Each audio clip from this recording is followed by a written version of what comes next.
Oh, there's a little guy in here with a sad face. Let's ride, Todd.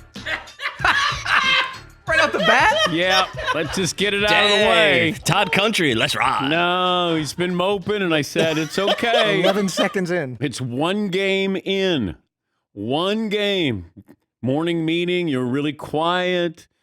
That may have been the most frustrating I've been in many, many years watching Broncos. Okay, what was it like in the final minute, you at home? My daughter and wife were upstairs, so I'm downstairs just screaming and yelling at the TV for them to call timeout. Then I started realizing why they weren't calling a timeout, that they were going to just set up for a long field goal, which for some reason I wasn't that upset. Seeing McManus kick long field goals before, I wasn't horribly upset with that decision based on the inconsistent offense that they decided to kick it instead of going for it in 4th and 5. Yes, Paul. Here's what we want to know. Was it worse than the onion bagel incident last night? Well, was your demeanor worse or better than when you were denied onion bagels by the 7th? Shockingly, it was much worse than the onion bagels. Oh, wow. And I started to allow myself to believe that somehow there was an electric fence at the goal line just not allowing Denver to get in the end zone. Paulie, would you check? Was there an electric fence there? I will send a note to the Broncos. Okay, thank you. Stat of the day brought to you by Panini America. We got a lot of stats for you. The official trading cards of the Dan Patrick Show. This program brought to you by Discover. Redeem your rewards for cash in any amount at any time. And that's amazing. Learn more at discover.com/redeem rewards. Terms do apply. Play of the day, stat of the day, poll question, all of that forthcoming. Check in with the Seattle Seahawks after that big win last night. It felt like watching the game in the first half, I was happy for Geno Smith. It's a nice story. Started out really strong. The crowd's really into it. And then eventually the Broncos and Russell Wilson are going to win this game. And then you kept waiting. And then you kept waiting. And there was a fumble. And then there was another fumble. And then you start to look at the clock and you go, okay, Russ has the ball back. This is where Russ cooks. He's going to be great. Seattle's seen this. And Denver spent all that money on him. They traded those players and those picks. This is why you got Russell Wilson. And then all of a sudden you go, my 4th and 5. All right. Wait, what do they do? I'm watching Eli and Peyton go, come on, we got a timeout. You're going to use Peyton signaling on TV, like, timeout. It's like, timeout. What are we doing? What are we doing? And then all of a sudden you realize, okay, 4th and 5, and you're going to – now, you're not at Mile High. So Mile High Stadium, 5,200 feet above elevation. Seattle, 16 feet. So you don't get any benefit there.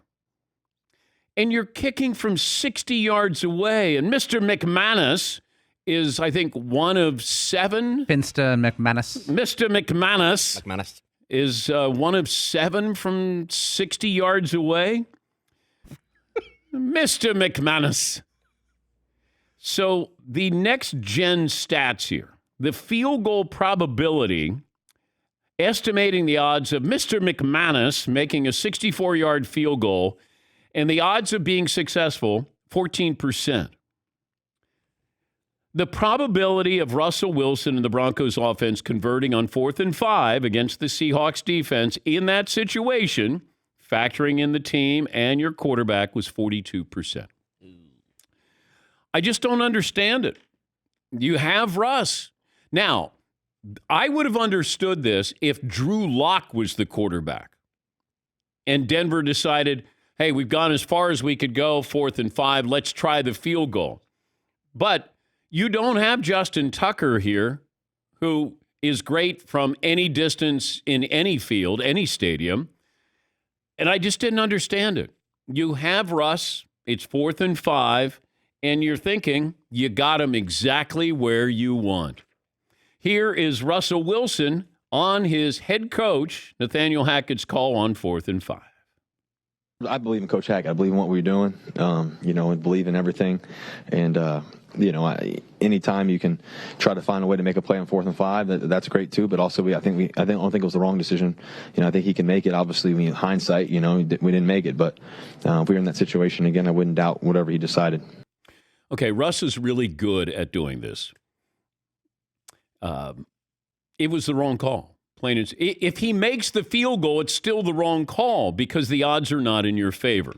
Here is Nathaniel Hackett, the Broncos head coach, on asking if Russ was going to run a play before they called a timeout. No, sir. No. He knew where we had to get. I thought Javonte made an amazing. Why I was expecting to have to go for it on that down and distance because I believe we were about 3rd and 14, 3rd and 15. I thought Javonte made an incredible play and put us in the field goal range, the mark that we were looking for. All right. You're asking Mr. McManus to kick the second longest field goal in NFL history on the road. Do I want that, or do I want Russell Wilson, a 10-year veteran who's able to lead another fourth quarter drive? Plus, I want to get to where it's a 40-yard field goal. I mean, that's my end result. Like, worst case scenario, I have a 40-yard field goal for him. Now you're playing the percentages. Now, kickers have made, when it comes to getting into the average range, the average field goal attempt is around 40 yards. The longest average field goal attempt for any previous season, 38 yards. So right now we're at around 41. If you get to 40, 39 yards, now you feel comfortable, and you're making your kicker feel comfortable. Instead of, I got to jump on this. Man, I don't know. And I don't know what the conversation was like with kicker and coach on the sidelines. Do you have it? Hey, can you get me there? Pre-game, is wind a factor? Is it a factor at one end over the other one? Whatever it is. But I just didn't understand that the clock is running down and you don't want to leave them any time, I guess, was the philosophy. Call a timeout. You ended the game with 2 timeouts. Inexcusable.